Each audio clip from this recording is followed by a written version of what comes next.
Imagine sitting in traffic for over an hour to travel what should be a 15-minute journey.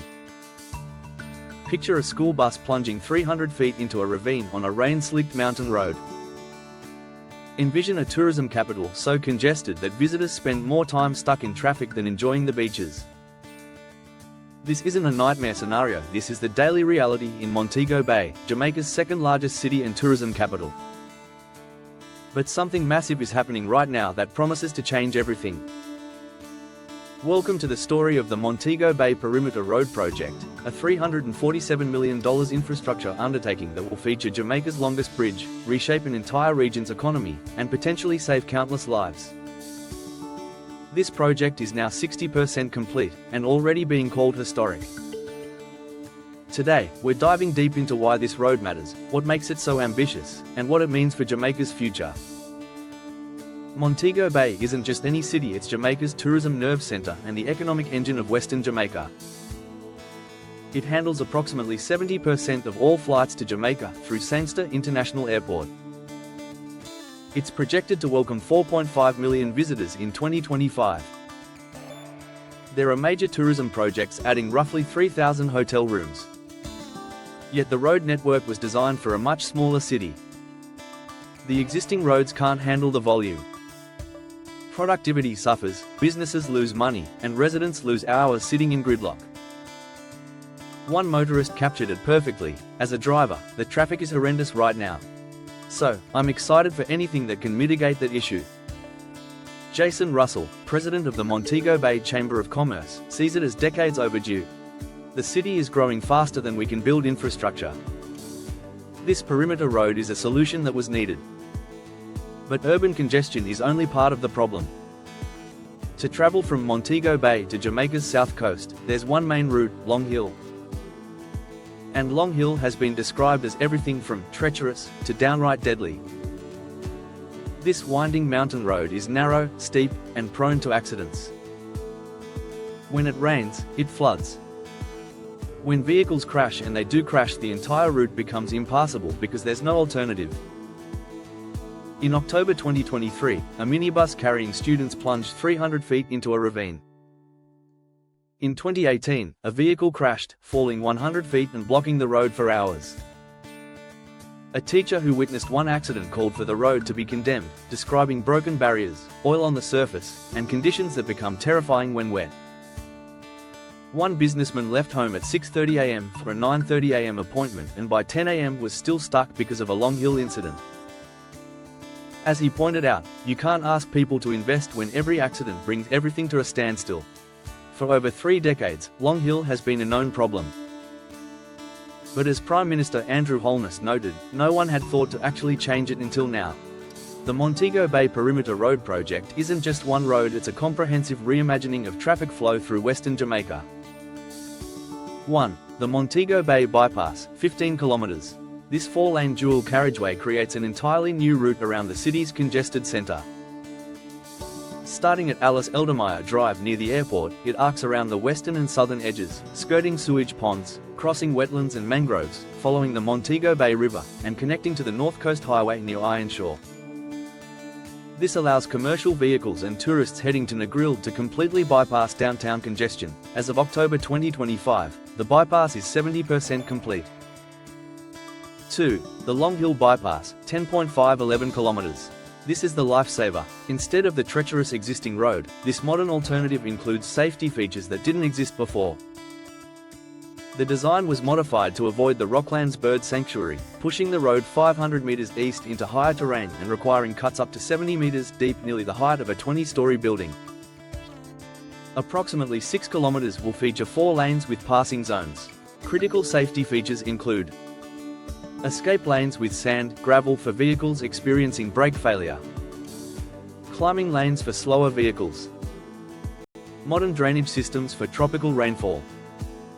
3. Barnett Street rehabilitation, significant widening including a new bridge over the Montego Bay River, creating better connections across the city and handling high traffic volumes more efficiently. 4. Alice Eldermeyer Drive extension, 1.7 kilometers. Expansion from 2 to 4 lanes with traffic signals replacing roundabouts, creating more efficient traffic flow into and out of Montego Bay. The original contract was $274.5 million United States dollars, but adding the Long Hill bypass pushed the total to $347 million United States dollars. As of April 2025, the government has invested $24.41 billion Jamaican dollars, with the project at 60% completion.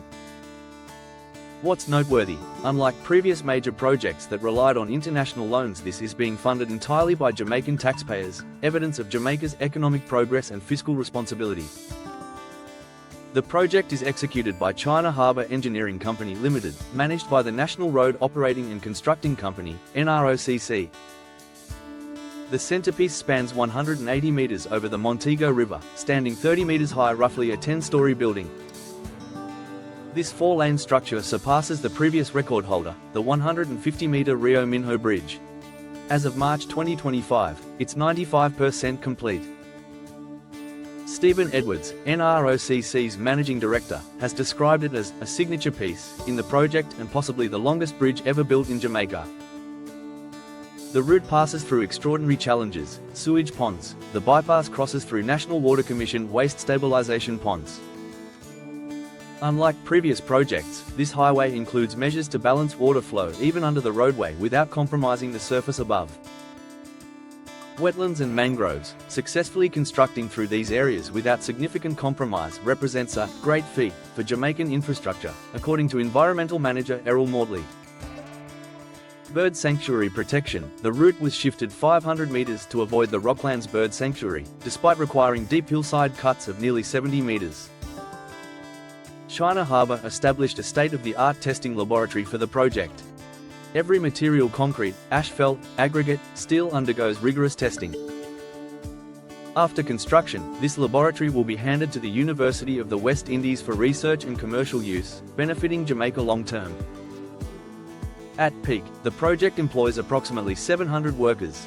Currently, around 250 local skilled workers are employed, with 25 at management level. More valuable than temporary jobs is knowledge transfer. Local workers are learning advanced construction methods alongside Chinese engineers. Many have received HART NSTA Trust certification based on skills gained, knowledge that will remain in Jamaica long after the road is built. Approximately $3.3 billion Jamaican dollars has been spent on land acquisition, with dozens of property owners relocated. According to NROCC, all compensation offers have been accepted as of April 2025, though the disruption to lives is real and significant. The Montego Bay Perimeter Road isn't just transportation, it's an economic catalyst.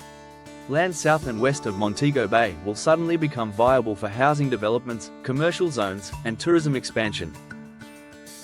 Mayor Richard Vernon notes that projects adding 3,000 hotel rooms are already in development. The Perimeter Road will be crucial to handling increased traffic. The bypass will reduce journey times by more than 60% for certain routes. What takes an hour might take 20 minutes, meaning reduced costs, more efficient logistics, and more productive employees. Mark Melville, CEO of Chukka Caribbean Adventures, points out that reliable transportation is critical when dealing with visitors on tight schedules. With 4.5 million visitors projected in 2025, the Perimeter Road provides faster airport-to-resort transfers, easier island exploration, and reduced frustration that might lead to negative reviews. Better connectivity between St. James and neighbouring parishes Trelawney, St. Anne, Hanover, Westmoreland, and St. Elizabeth means easier movement of goods, more efficient public transportation, and greater economic integration across Western Jamaica. The project will include a toll plaza in Irwin, St. James. For the Long Hill bypass, tolling has been recommended but not finalized, something motorists should watch as completion approaches. The idea has been discussed for 20 years. Had it been built then, it would have cost half the price. Work began in 2019 but faced labour disputes, land acquisition delays, COVID-19 disruptions, and the $100 million United States dollars budget increase from adding the Long Hill bypass. As of October 2025, the project is 60% complete and slightly ahead of schedule. The 180-meter main bridge, 95% complete. Montego Bay Bypass, 70% complete. Diamond Interchange at Cornwall Courts, completed. Salt Spring Bridge and Overpass, complete and in use.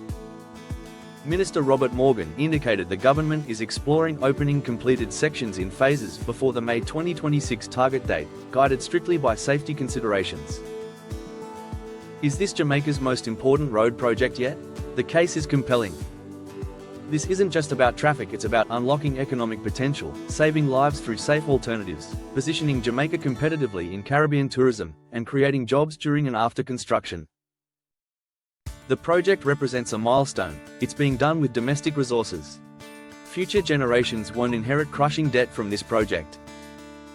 The engineering achievements: Jamaica's longest bridge, innovative environmental solutions, modern safety features show that Jamaica can execute world-class infrastructure. The knowledge transfer creates lasting value beyond the physical road. Challenges remain: finishing on time and budget, implementing fair tolling, developing open lands responsibly, and maintaining the road to justify the investment. But as this project approaches completion, the transformation is already visible. The massive bridge over the Montego River, the new corridors through hills, the widened streets all point toward a different future for Western Jamaica. Whether you're a resident tired of traffic, a business owner looking to expand, a tourist hoping for easier exploration, or someone interested in infrastructure development, this project is worth watching. This is Jamaica investing in itself, building capacity, and creating infrastructure for decades to come. That makes it not just important, it makes it potentially transformative. Thanks for watching. If you found this valuable, please like, subscribe, and share. Drop a comment letting me know what infrastructure projects you'd like to see covered next. Until next time, keep building, keep learning, and keep looking toward the future.